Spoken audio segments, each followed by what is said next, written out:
BBMB की चंडीगढ़ में हुई बैठक में किसानों को निराशा लगी है हाथ। नहीं मिलेगा गेहूं पकाव के लिए पानी, यानी गेहूं के पकाव पर संकट खड़ा हो गया है। 250 क्यूसेक पानी सिर्फ पीने के लिए यानी पेयजल के लिए इंदिरा गांधी नहर के अंदर दिया जाएगा। वहीं दूसरी ओर किसानों के आंदोलन के बाद यह तय हुआ था, सिंचाई विभाग ने एक समझौता किया था कि 4 मार्च के बाद बाखड़ा नहर के अंदर 1250 क्यूसेक पानी दिया जाएगा। उस पर भी संकट खड़ा हो गया है। आपको बता दें कि इंदिरा गांधी नहर और बाखड़ा नहर के अंदर पानी की मांग लगातार की जा रही है। आंदोलन भी किए जा रहे हैं, धरने, प्रदर्शन और फिर वार्ताएं, फिर सहमति, तमाम ऐसी बातें किसानों के साथ होती नज़र जरूर आई है। लेकिन बीबीएमबी की बैठक की ओर किसानों की नज़रें टिकी हुई थी, लेकिन उसके अंदर भी कुछ भी निकलकर सामने नहीं आया है। हालांकि 10 मार्च को बीबीएमबी की बैठक फिर होने वाली है और जो बांधों के अंदर जल स्तर है उसी के अनुसार पानी राजस्थान को तय किया जाना है। 10 मार्च के बाद बांध के अंदर पानी की स्थिति क्या रहती है, वह तो तमाम बातें देखने वाली हैं। हालांकि बीबीएमबी की बैठक के अंदर इंदिरा गांधी नहर में 250 क्यूसेक पानी तय किया गया है और गंग कैनाल के अंदर 1600 क्यूसेक पानी तय किया गया है। 400 क्यूसेक पानी जो है वह नौहर सिद्धमुख परियोजना में चलेगा। बाखड़ा की बात कर लें तो 700 क्यूसेक पानी उसके अंदर दिए जाने का निर्णय बीबीएमबी की बैठक के अंदर लिया जा चुका है।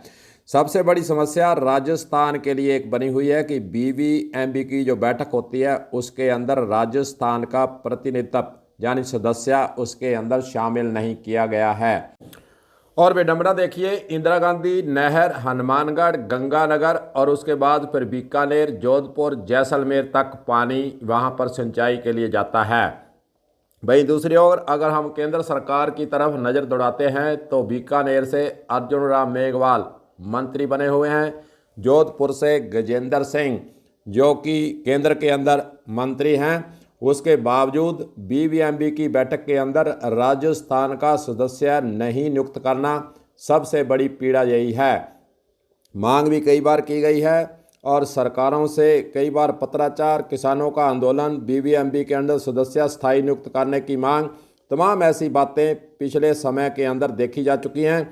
लेकिन अगर हम बात करें बीबीएमबी की बैठक के जाने की तो उसके अंदर सिर्फ मुख्य अभियंता यहाँ से उस बैठक के अंदर भाग लेते हैं।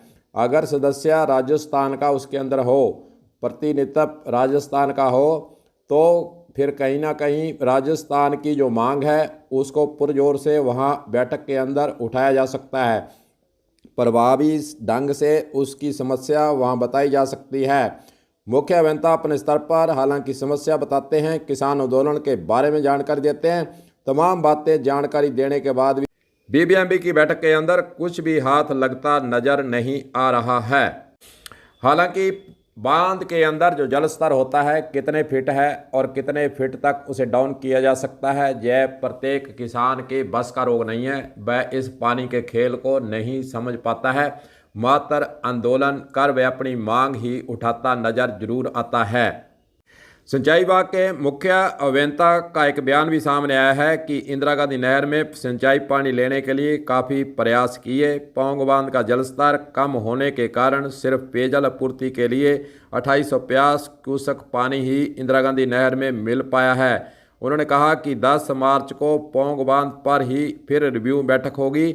उसके बाद पता चल पाएगा कि राजस्थान के अंदर पानी की बढ़ोतरी होती है या नहीं होती है। अगर पानी की बढ़ोतरी नहीं होती है और बांध का जो जल स्तर है वह नहीं बढ़ता है तो फिर किसानों की चिंताएं और बढ़ जाएंगी और गेहूं की फसल को आखिरकार कैसे पकाएं, यह सबसे बड़ा सवाल यहाँ हनुमानगढ़ के साथ साथ अन्य जिलों के अंदर खड़ा होता नजर आएगा।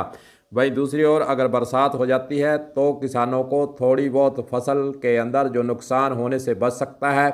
अगर बरसात नहीं हुई तो फिर गेहूं के पकाव पर संकट खड़ा हो जाएगा और आने वाले दिनों के अंदर किसान जो है आंदोलन की राह पर जा सकते हैं, क्योंकि उन्होंने पहले समझौता किया।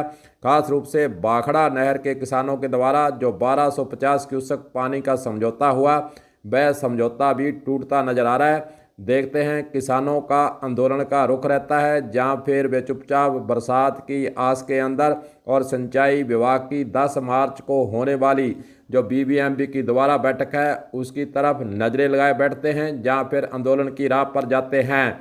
कलम न्यूज के लिए गुरदेव सिंह सैनी की हनुमानगढ़ से रिपोर्ट।